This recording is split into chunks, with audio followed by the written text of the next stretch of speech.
నమస్తే, welcome to VS talks. Dear friends, భారతీయ సంతతికి చెందిన ఒక టెకీ మృతి చెందడం అనేది అందరినీ కలవరపరుస్తున్న విషయం. అయితే ఇది మామూలుగా విషయం జరగలేదు. ఇది అనేక కుట్ర కోణాలు జరుగుతున్నాయి. చనిపోయిన వ్యక్తి ఏదో మామూలు ఇంజనీరు, మామూలు సాఫ్ట్వేర్ ఇంజనీరు చనిపోయాడు అనుకుంటే అది వేరే విషయం. కానీ సుశీర్ బాలాజీ అందరికీ చాలా పరిచయితమైన పేరు. 26 ఏళ్ల లోపలనే అనేక అవార్డులు పొంది నేషనల్గా, ఇంటర్నేషనల్గా కూడా ఎన్నో కంప్యూటర్ ప్రోగ్రామింగ్లో అవార్డు పొందడమే కాదు, $1,00,000 వరకు కూడా బహుమతి పొందిన వ్యక్తి సుశీర్ బాలాజీ.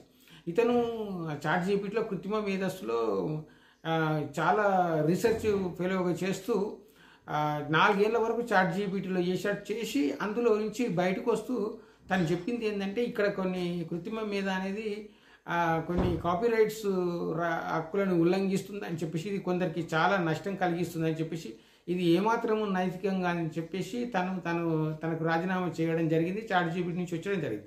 అయితే ఈ చాట్ జీపీటీ సంస్థ మీద అనేక సంస్థలు కాపీరైట్ మీద, ఎందుకంటే వాళ్ళ డేటాను ఆధారంగా తీసుకొని తను ఇన్ఫర్మేషన్ ఇస్తుంది, తను కావాల్సింది చెప్తుంది అనేది అలిగేషన్.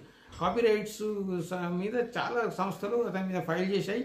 వాళ్ళందరికీ కూడా ఇప్పుడు సుశీర్ బాలాజీ చెప్పేది ఏదైతే ఉందో అది వాళ్ళకు అనుకూలంగా ఉండబోతుంది. సో చాట్ జీపీటీకి ఇది తీవ్ర నష్టం కలిగించే అంశంగా మారిపోతుంది. ఇలాంటి సమయంలోనే ఆ సుశీర్ బాలాజీ ఆత్మహత్య చేసుకోవడం అంటే సరైన ఆధారాలు ఏం దొరకట్లేదని పోలీసులు చెప్తున్నారు. శాన్ ఫ్రాన్సిస్కో పోలీసులు చెప్తున్నారు. కానీ నిజంగా అతను ఆత్మహత్య చేసుకున్నారా లేకుంటే దీని ఏదైనా కుట్ర జరిగిందా అనేది ఇది తీవ్రంగా ఇన్వెస్టిగేషన్ చేసి తెలిసేంత వరకు ఈ అనుమానం అలాగే ఉంటుంది.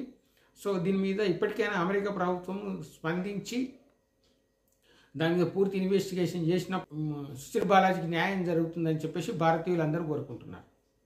ఈ వీడియో మీకు నచ్చినట్టయితే లైక్ చేయండి, షేర్ చేయండి. మరిన్ని ఇలాంటి వీడియోల కొరకు సబ్స్క్రిప్షన్ చేయడం మర్చిపోతుంది. Thank you.